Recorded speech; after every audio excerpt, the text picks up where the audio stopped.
and blue by me and you. And I think to myself, what a wonderful world.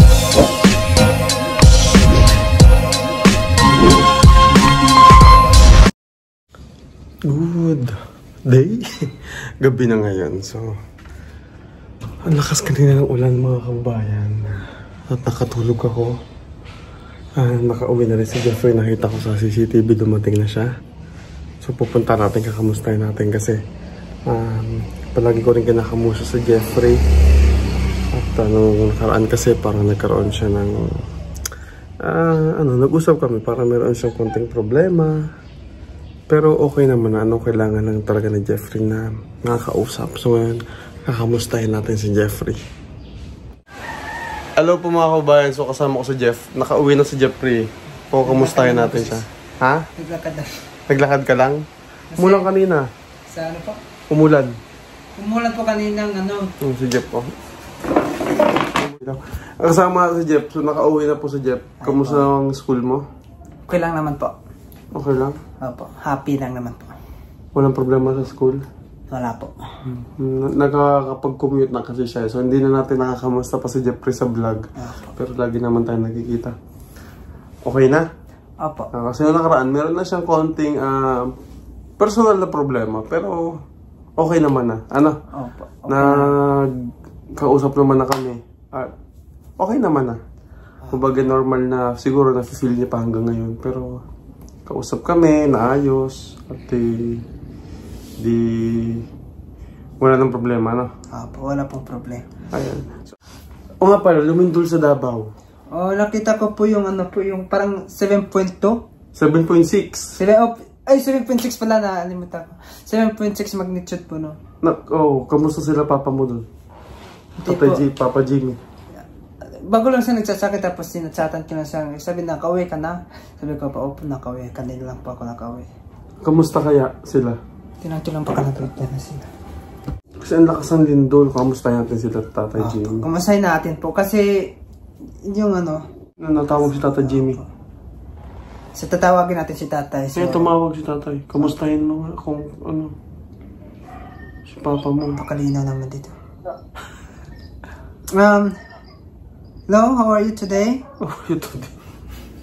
May grado na, igis-igis. Tay, kamusta po? Lumindol dyan. Okay naman, pinasya. May linog na sa inyo? May linog ba dyan? Wala naman po. Linog, lindol, di ba? Opo, lindol.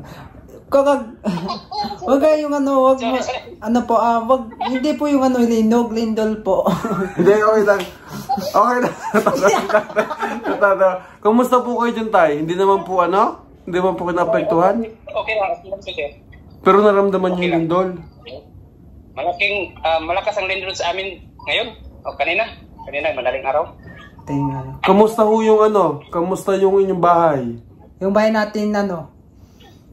Kahoy-kahoy. Okay lang. Hindi kasi di ba nasa bundok? Okay naman. Walang gumuho na ano? Okay po, so, saan ka galing? Ba't nakaano ka? May biyahe ka? Bago na po ni uli. Gangkuhan. Saan ka galing? Saan ka galing? Panabo. Okay, sa Panabo. Di ba doon, yung ano, nakita ko doon sa video, doon sa Panabo, yung mga building, mayroon din mga building. Oo, nasira. Musta na po yung sa Panabo? Di ba doon, ano, malakas yung ano, lindol doon? Okay naman po. Tagalog ko. Okay lang. Hindi okay lang kung kamustahin mo na kasi nga, ang lakas ng lindol. Tawag ka lang dyan. At least okay sila. Basta yung ano, yung mga dun sa atin, yung di ba may lindol, tapos 7.6 magnitude, tapos ano yung itsura ng ano natin, yung bahay, yung mga bahay, ano, di ba yung nasira?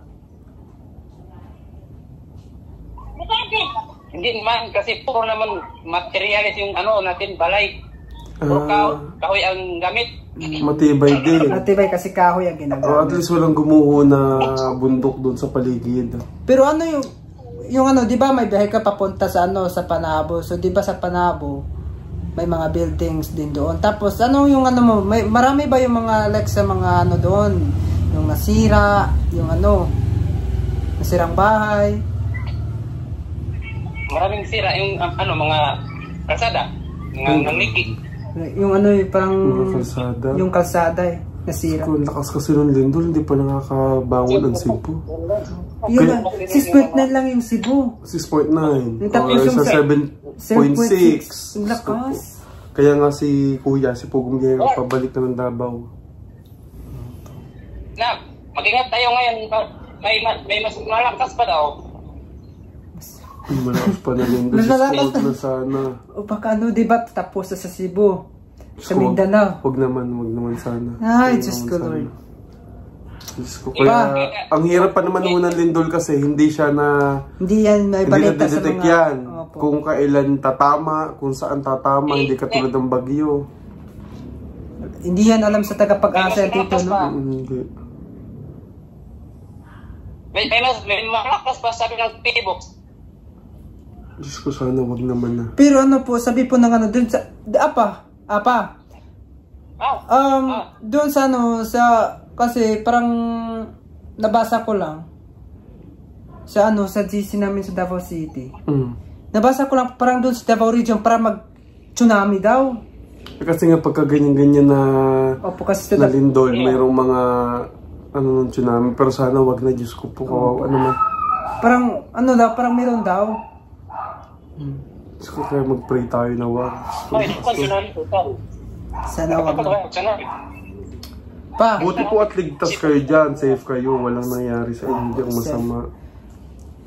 pa, ano, yung mga, ano, wag mong papasahod, di ba, nag-declare ba yung mga teacher dun sa atin na, ano, bawal pumasok kapag, lalo na kapag may, ano, aftershock? Siguro wala mo nang pasok. Walang kasi pasok yung sa mga inyo? building, eh. Pa, Sa bagay, Sabado na bukas. Bukas, sabi na. hindi, yung ngayon, wala ba silang pasok ngayon? Wala. Walang pasok. Kasi wala Pasok, na. kasi baka mag-aftershock, Dito, just in case na magkaroon, wag naman. Makaramdam ng lindol. mag-pray lang tayo. Doon sa building kasi nila Jeffrey po, mataas yung ano, hindi, okay lang. Mataas yung ng building nila Jeffrey. Pag sa inyo nangyari yun, kung may chance na kayo ay makakalabas agad ng building, lumabas kayo. Kasi sa kanila, wala. Isang building lang kasi yung school nyo. Unlike doon sa main campus nyo na may open ground. Pero pag sa inyo nakaramdam ko ng lindol, halimbawa at may chance kayo na makababa, Baba na lang. labas kayo doon sa may wag kang pupunta doon sa gilid ng school nyo kung saan ako nagpa-parking. Hindi ka safe doon. Kung maaari, kasi ano doon ko sa harap ng school nyo, para kung ano man, mas malawak yung kalsada. Ayun nga lang, pag may mga sasakyan. At least doon, pwede kang papunta doon sa may SPAC ba? Sa may SPAC ba? Opo. Kasi doon sa papunang SPAC ba, hindi mataas yung building nila doon sa may harap. Pero, delikado. Pero ang delikado lang dito doon. Kasi yung ano, hindi na natin magamit yung duck cover and hold. Kasi, Hindi talaga. Kapag malakas na, kaya nga sabi ko, pagka may chance ka na makalabas, yun ang sinasabi ko kay Marian eh. Pagka may chance ka makalabas, kaya lang, SPAC ba kasi school nila, may open ground kasi sila. pero sa amin wala eh. Sa inyo wala. School po kasi na Jeff, isang building. Na ganyan. No? Kaya pagka alam mo na gagawin mo dyan, saka wag masyadong normal na magpanik, pero kontrolin. Kasi syempre matatakot ka eh. No? Pero wag, kung hanggat maaari, wag na lang magpanik. Tapos, sibat palabas. Kasi nakakatakot. Hindi natin alam. Na ako eh. Diyos ko. Halimbawa, dito rin. Pagka may chance ka makalabas, ang maganda lang sa atin dito, wala naman tayong matataas na Dito bahay. sa likod ko eh. Kasi nagkrak-crack na doon sa likod ko eh. Hindi, yung kapitbahay. Okay lang yan. Labas ka lang dito. Safe na yan. Delikado kapag nakatulog ako. At pag naglalakad, inabutan ng sa labas, nagkaba na biyahe ka, huminto ka, kung open ground naman, huwag kang tatayo. Mas mabuti na umupo ka. Upo ka. Para makapag ano yung utak Kasi mo. pag nakatayo ka, may chance na pwede ka matumba. So upo ka, mas maganda nga nakaganon yung dalawang kamay mo paa. Para yung i-hold mo lang yung yung sarili mo ba sa open ground. Huwag na huwag kang hihinto sa may puno ng kahoy. May building, delikado. Yan. Yung tito nakita ko nga doon, yung kanina ko pa, yung building doon sa Davao. Gumuho yung building. Ang daming at least kanila papa mo, walang nangyari. Diyos ko, ingat po kayo dyan, tatay. Kasi sa PB House, kita kita yung lindol sa CCTV ni kuya. Diyos ko, napalabas yung mga tao din. Palabas ito. Kaya mag-ingat na tayo. Kasi, mag-pray na lang tayo kay Lord. Kasi yung malaman lang tagapag-asa lang about sa ulan, about sa hangin. Pero yung lindol talaga, hindi nila talaga malaman yun kung anong oras ba. Yung delikado dito kapag sa gabi. Oo.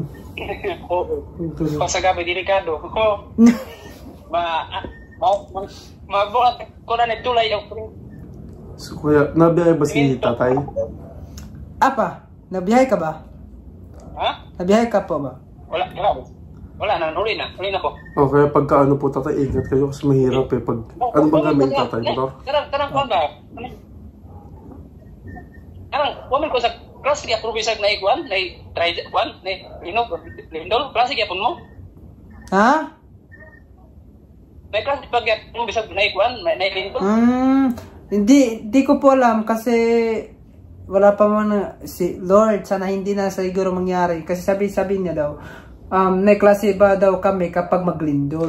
Wala klase. Awan naman po ng Diyos dito, at pinagpipray natin na wala, lalo na sa Metro Manila. Kasi sa Manila, apakadaming building. So sana wag.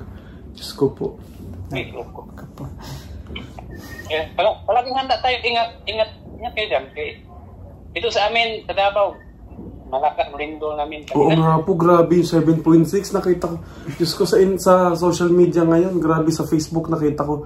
Nasa building, tapos nagputukan yung mga poste. Opo. Sakto nga may mga vlogger na nagbablog. Kitang-kita nila yung kinabutan nga ako kanina. Totoo kasi grabe. Sabi ko hindi pa nakakabawi ang Cebu. Hindi pa nakakabangon. Tapos parang sumunod dito kasi yung next week lang nangyari yung sunog. Yung sunog. Saan? Sa Davao. May sunog doon sa Davao. Oh. May sunog pa doon. Di ba daw sunog doon Davao? Diyos ko po. Sa Bangkiruhan. Oh, di ba dito may dito. Sa Maog sa Bangkiruhan. Di ba may sunog pa doon sa amin sa Bangkiruhan. Tapos Pichatris. Bangkiruhan, yung ba yung bilihan ng mga Buligay? Opo, yung palikihan. Oo, nakapunta ako doon Nakapunta ka pala doon? Nakailang punta akong Davao. Lagi ako napunta ng Davao dati. Bangkiruhan yung di ba sila ang Bangkiruhan yung parang pinakamalaki talaga na palengkehan. Oh, atbang sa public market, atbang. Oh, atbang sa public market. Tapos yung SM Lanang, di ba? Masa na yung SM Lanang, hindi ba yun Hindi. Sa yan sa papunta ng Hindi, yung SM Lanang, kumusta yung di ba may lindol, tapos yun ang parang pinakamagandang building doon sa yung SM Lanang. Opo, SM Lanang yung kapag magpa-register ka ng kapag mag-vote, kapag doon ka pumunta. Diyos ko, kaya pagka may mga ganyan, ingat na lang tatay, wag na muna kayong wag muna kayong masyadong magbiyahe-biyahe, delikado yan kapag habang nagbiyahe ka. Kasi yan may mga aftershock pa po yan. Opo, aftershock. May mga aftershock pa yan. At least sa inyo, kasi parang nakita ko naman yung lugar nyo, nag-vlog si kuya doon, Patag. Tapos yung bundok. Medyo malayo-layo pa. Yung parang magpatag, tapos katabi niya ng sobrang bundok. At least safe sila. Diyos ko. Huwag naman sana mangyayari ulit. Sana hindi siya talaga. Grabe yung uga Kita ko sa Facebook. Diyos ko, yung mga nagbibideo na puputo ka na yung poste sa parang may paspo doon, dalawa, magkaharap. Diyos ko, sabi ko, Jollibee at McDo yun. Diyos ko po, sabi ko, yung mga halaman, ganunan talaga. Hindi naman yung masyado delikado doon kapag sa bundok. Yung lang doon, yung delikado lang doon, yung mga school, yung mga bata talaga. Ang delikado sa bundok, mag-landslide. Mag-landslide, opo, yun talaga yung delikado. Si tatay kung nagmumotor, hinto muna. Ito, wag nang hawakan yung motor. Dapa mo na. dahan-dahan na lang muna iganyan yung motor. Saka, kung may ano, saka lang muna. Kasi delikado, Diyos ko. Delikado. Nya, pa. Ba't ang pogi-pogi mo na? Pogi nga si tatay eh, oh. Napakaputi pa ng ngipin. Tangos pang ilong. O nga, nakakaingit nga eh.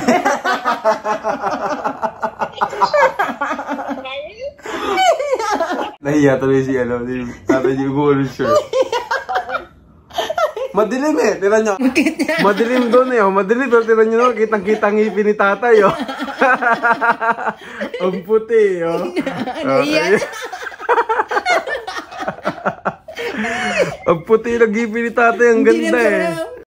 Nahiya tuloy si tatay. Ang ganda ng ngipin nila eh. Pa, ilang taon ka na? Ilang taon na? Ganda ng ngipin tatay. Ilang taon ka na? Ha? Ilang taon ka na? Nalimutan ko na yun. Awa nang Diyos, 16 pa. 16. Mas matanda ka pala sa akin. 16. Pabalibiro ulit si tatay, ano? Aray. Serious. Serious? Serious naman?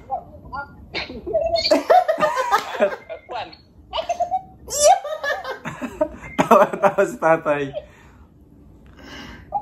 Para magkapatid lang kami. Oo nga. 41. Ah, 41. Matapos si tatay, oh. 41. May jowa ka na? Jowa.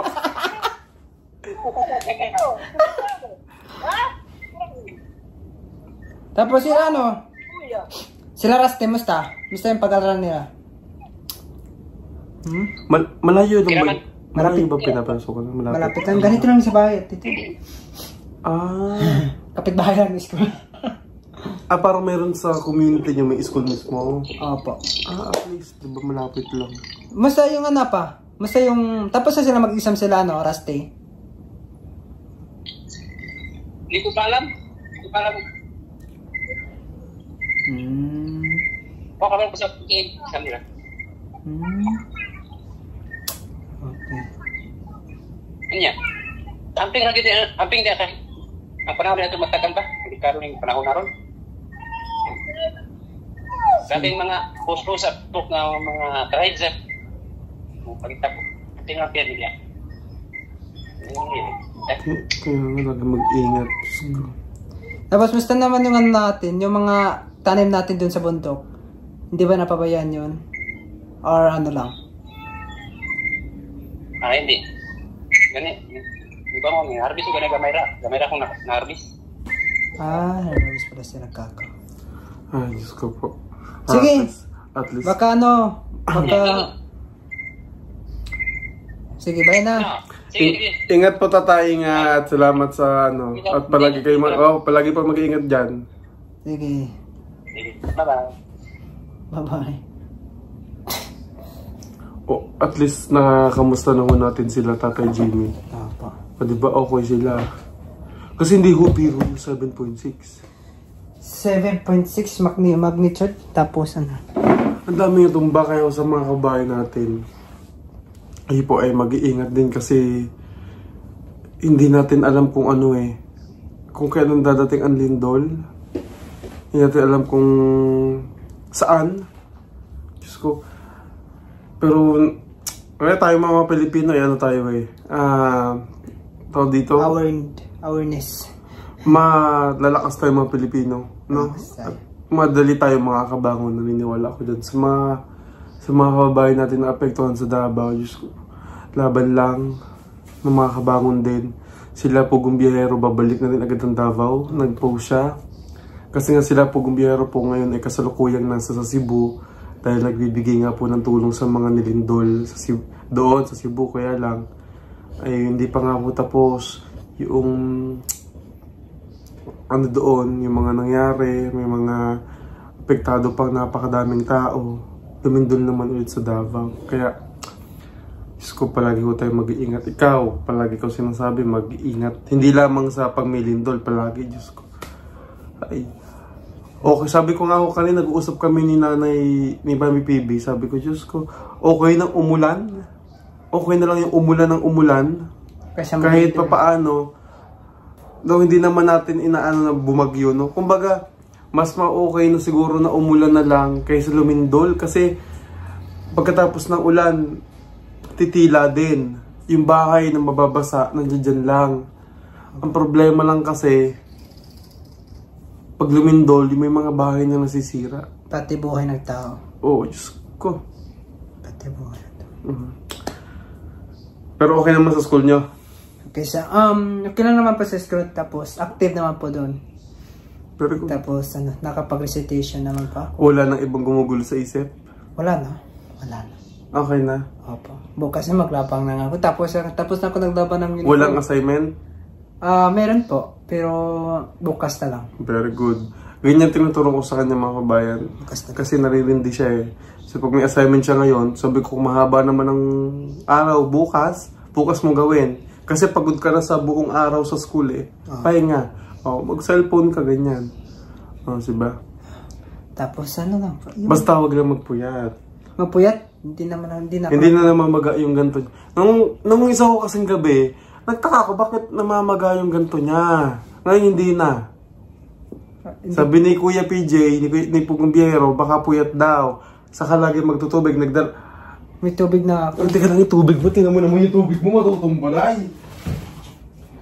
Ang tubig, iniinom. Hindi pang display, ha? Biruin nyo, 1 linggo na siyang walang tubig dito sa... Kahit... 2 linggo na? 2 linggo, tinamo 2 linggo pala. Isipin nyo ha, kahit nasabi ko sa kanya, kahit na dito ko lang natutulog pag gabi, at nandun naman siya pag-araw, at doon siya nakain, iba yung may tubig ka dito, paano pag nauhaw ka sa gabi? Alam nyo po ba, nakita ko kanina kay Doc Alvin, pag ikaw pa rin nasobrahan sa jogging, at mali yung takbo mo, o alimbawa napagod ka, yan ang sinasabi ko. Pag nag-basketball ka, nasobrahan ka, at nakulangan ka sa tubig, nakakaliit pala ng utak. Utak. Kasi ang utak natin ay mas lamang ang, kumbaga, hindi ko sigurado kung ilang porsyento ng utak natin ay tubig. Pero sabi nila, mas lamang ang porsyento na ang utak natin ay puro tubig. Kaya pag ikaw ay laging dehydrated, yung utak mo, naliit. Tapos parang ano... Pwede ka ma-stroke. Kaya palaging hindi ka makapag-isip ng tama. Kasi yung utak mo, parang kulang sa tubig. At pangit din naman yung nasusobrahan. Kumbaga laging sakto, ganyan. Lagi sinasabi sa kanya. Nung kami nagpa-check up sa doktor, sinabihan talaga siya, kailangan maka 3 liters ka ng tubig every day. Hindi na 8 glasses a day. Hindi ko wala nang... Hindi niya kaya. Binigyan ko ng tumbler. Itong sinasandala ng cellphone na to. Apakalaki ng tumbler. Mukhang sa school lang iinom yan. Kasi maubos pa lang yun sis.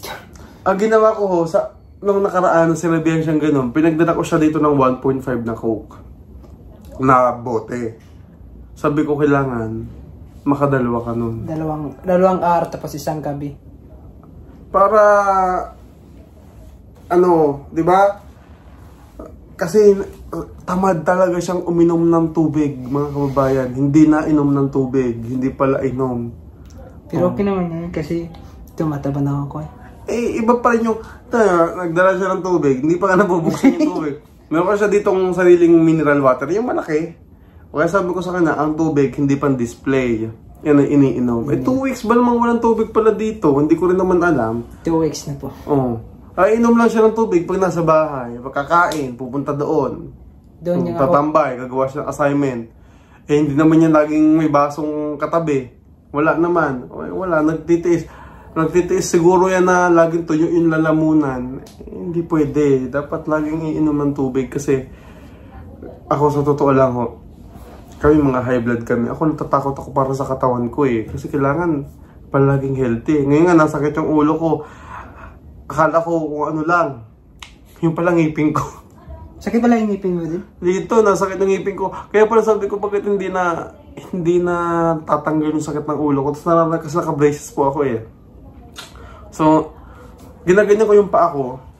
Sabi ko bakit nasakit? Pag nagbabibrate yung katawan ko, nasakit dito. Yung palang ngipin ko. So, kaya lang yung dentist ko kasi Monday to Friday, kanina ko lang na sabi ko, Diyos ko pa, hinintay ko pa mag-Monday, pero kaya naman, iniinom ko muna ng mga preseta. Sabi, tatlo pa yung sira dito eh. Di ba pinacheck niya ni Tatay Hernando? Isa lang yung kinuha. Kasi bawal din pong bunutan ng sabay-sabay. Hindi po pwede. Yung dito, yung konti na lang yung ngipin. Masira. O kaya palaging iingatan. So at least alam natin, ngayon po mga kabayan, na okay naman yung pamilya ni Jeff. Okay lang naman po ako mga kabayan kasi at okay na si Jeff. Wala na akong problema. Yung na lang sa akin, yung maglaban na ako bukas. Maglaban na siya bukas. Kasi nagkaano siya na nakaraan. Meron siyang konting problema. Sarili lang na ano. Personal na namin ano yun. Pero okay naman na siya. Okay na. Kasi, eto sabihin, nagulo ko kasi nag-iyak siya. So, at least, sabi ko, kinausap na natin, anong nangyari, ganyan. So, kumbaga yung pinagdadaanan ng mga teenager ngayon, yung pinagdadaanan ng mga kabataan na busy sa school, malayo sa pamilya, mga ganon. At least na ano namin, pag-usapan namin maayos. Kasi syempre meron kaming mga hindi pwedeng ipakita, yung mga moment na pag-vlog. Kasi syempre personal yun at ayaw ko naman na, kumbaga privacy na lang din niya. Kumbaga nagbibigay lamang kami ng konting ano sa inyo na ganun yung nangyari at least. Baka kasi nagtatanong sila, bakit ang tagal naman mag-vlog? Kasi marami nagko-comment, bakit dito ko tayo nakakapag-vlog? Hindi po porket hindi kami nakakapag-vlog, hindi na kami nag-uusap. No? Meron kasi pong kami kasi dito, meron kaming inaano na kung hindi naman kailangan i-content, hindi na namin kino-content. Yung kumakain kami, nag-usap na kami. Oo.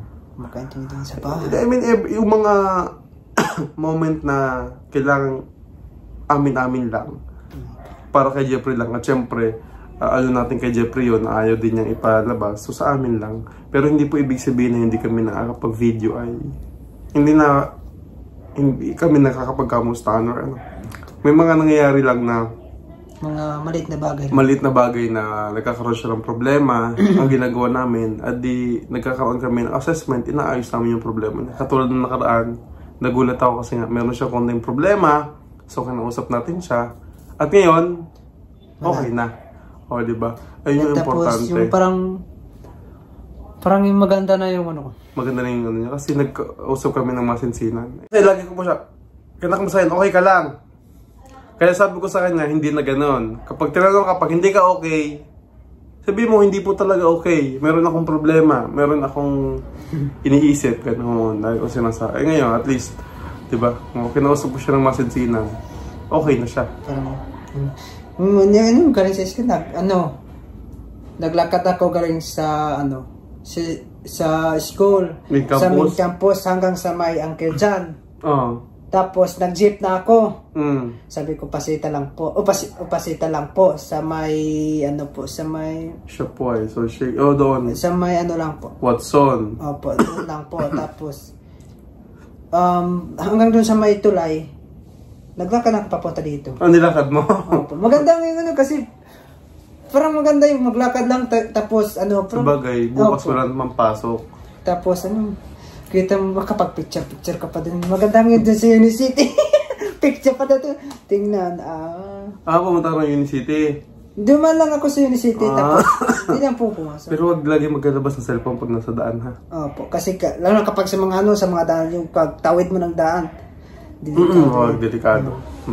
Ngayon, at least, nakamusta ulit si Jeffrey. Nagkaroon po kami ng update sa inyo. At maraming salamat. Thank you po. Sa pagsuporta mga kabayan. And kay Tita Jasmine, kay Sir Rowel Puni, and kay Tita Devi Ubata. Thank you po sa mga sponsor ko po. At syempre kay Pugong Bihero, maraming salamat. At muli mga kabayan, palagi po tayo mag-iingat. At sa mga kabayan po natin sa Davao, ingat po kayo palagi. God bless you po. At makakabangon po tayo. At hindi naman po tayo pababayaan ng Diyos. Basta magdasal lang po tayo palagi. And then I will pray na dapat safe lang po tayo. Always safe lang po tayo. And then pagdasal rin po kami.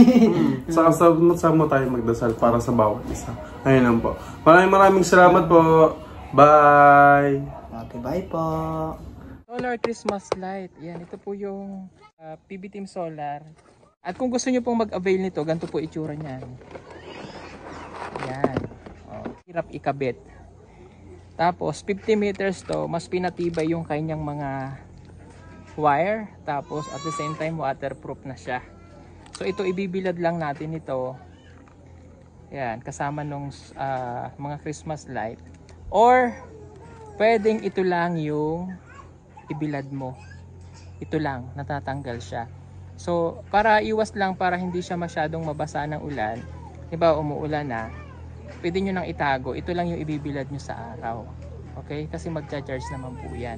Ngayon, pagka naman ikakabit nyo na ulit siya, isusuksok nyo lang dito. Oh. Ganyan lang. Oh.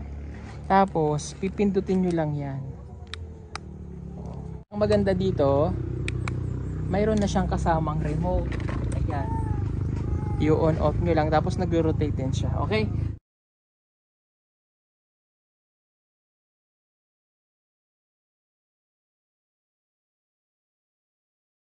Oh, ang maganda lang talaga dito mga kababayan, may ganito siya. So halimbawa tapos na yung Christmas, tatanggalin nyo na ulit. Ito lang gagamitin nyo, itatago nyo ito dahil dito nyo siya iikot.